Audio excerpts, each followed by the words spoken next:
Imagine the earth shattered by divine decree, a scroll unsealed, and four riders emerge, each a harbinger of unstoppable force. Conquest strides forth in gleaming white. War charges across a scarlet plain. Famine balances grain on cold brass scales, and death, pale as ash, is shadowed by Hades himself. Will humanity unite against them or fall one by one? Tonight on Legends Reborn, we embark on a journey through visions and history to uncover how these horsemen first thundered onto our world and why their chase is far from over. Welcome back to Legends Reborn. I am your host, and today we're peeling back millennia of symbolism to explore the Four Horsemen of the Apocalypse. From the dusty caves of Patmos to the brush strokes of Renaissance masters, these riders have stalked our nightmares and inspired our art. We'll trace their origins in Jewish and early Christian writings, analyze shifting interpretations across eras, and reveal modern parallels that might shock you. Stay with us until the end for an exclusive writer spotlight on contemporary events that eerily mirror Revelation's vision. Here's what we'll discuss in this video. Writer origins unveiled. We'll dive deep into Daniel, Ezekiel, Zechariah, and finally John of Patmos to map the horsemen's genealogy. Scholarly Roundtable. Later we'll hear from Dr. Elena Vassallo, an expert in apocalyptic literature, on how each rider reflects both divine warning and human folly. Modern-day horsemen. Finally, stick around for our Rider Spotlight segment, where we connect each horseman to current global crises, from cyber warfare to climate famine. Origins of the Horsemen. Long before Revelation, Jewish prophets sketched shadows of divine emissaries. In Daniel 7, four beasts rise from the sea, fierce metaphors for empires that would oppress Israel. Ezekiel's divine chariot, the Merkava, in chapter 1, reveals living creatures and wheels within wheels, hinting at celestial order and judgment. Zechariah 1:8-11 then introduces four spirits on red, speckled, white, and dappled horses, sent to patrol a post-exilic world in peace. When John of Patmos penned Revelation around AD 95, he synthesized these visions, a seven-sealed scroll, and four riders who would inaugurate apocalyptic woes. John's audience, early Christians under Nero and Domitian, heard these words as both threat and reassurance that cosmic sovereignty would one day right every injustice. Conquest, the White Rider. At Seal 1, a rider on a white horse emerges, crowned with a laurel wreath and bearing a bow. Victorinus of Tau, late 3rd century, hailed this figure as Christ's gospel conquering sin, while Hippolytus of Rome saw divine justice pressing into the world. Yet by the Middle Ages, darker readings surfaced. Could this be the Antichrist, a false messiah seducing nations? During the Justinian plague, AD 541-542, preachers recast the White Horseman as Pestilence, the unseen conqueror of bodies, an interpretation that resurfaced when the Black Death ravaged Europe in the 14th century.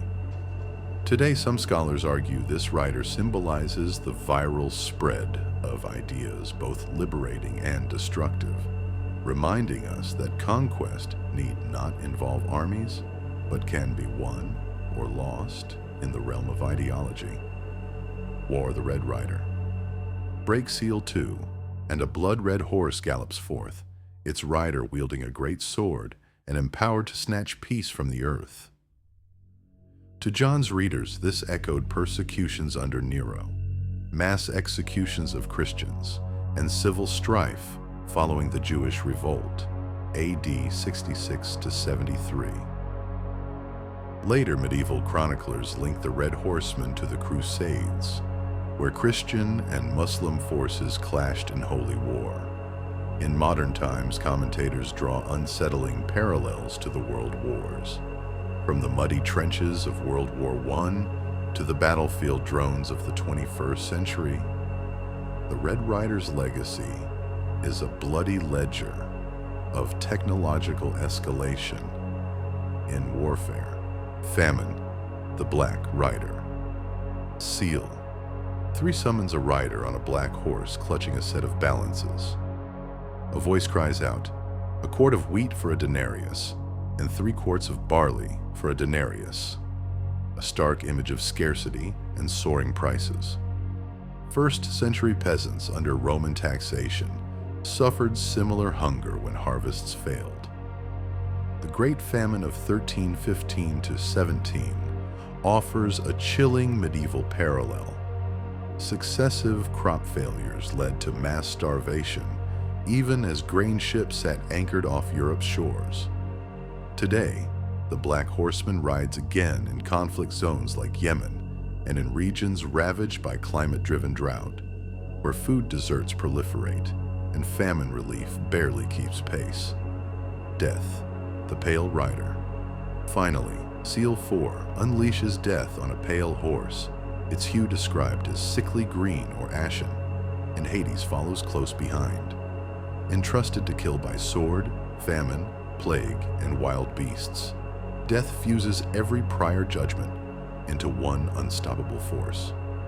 Ancient Greeks personified him as Thanatos, a gentle psychopomp, while Hades ruled the underworld. Revelation merges these roles into a relentless power. The Black Death, 1347 to 1351, and later pandemics like Spanish flu, 1918, and COVID-19 illustrate death's evolving methods, from flea-borne plague to airborne virus, yet the rider's certainty remains unchanged. Scholarly Insights with Dr. Elena Vassallo. Each horseman reflects a fundamental human crisis, whether ideological, military, economic, or existential. Revelation uses vivid imagery so the oppressed can see their struggles woven into divine purpose. Dr. Elena Vassallo, Professor of Early Christian Studies. Dr.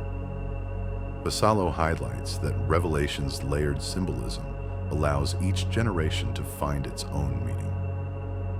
John's vision isn't a one-time warning. It's a living text that challenges societies to confront conquest, conflict, scarcity, and mortality in their own eras. Her research shows that even digital hunter-killer drones and billionaire space races can be read through a horseman lens, turning prophetic metaphor into cultural critique. Alternative accounts and cultural mythologies. Across cultures, 4-ridden deities or spirits appear.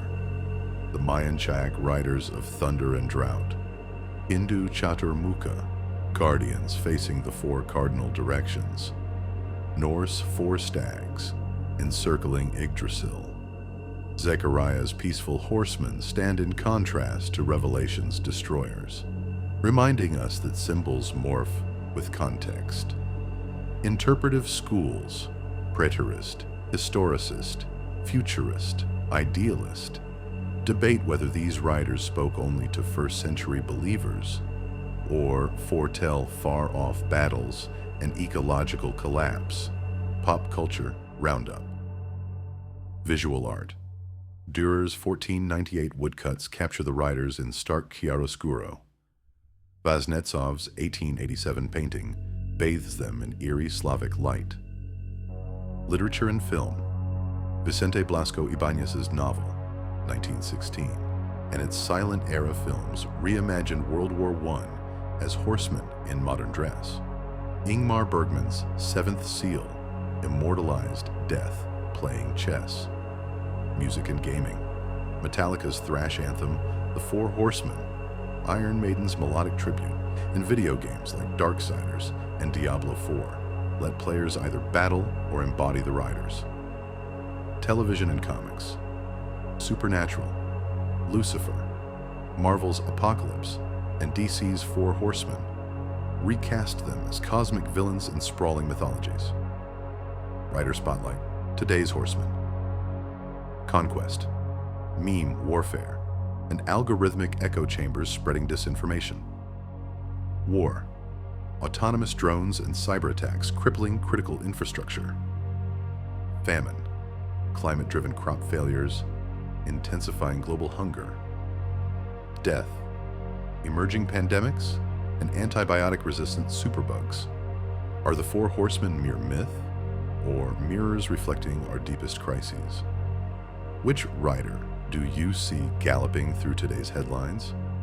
Conquest in our digital divides, war in our battlefields, famine in looming food shortages, or death in emerging diseases?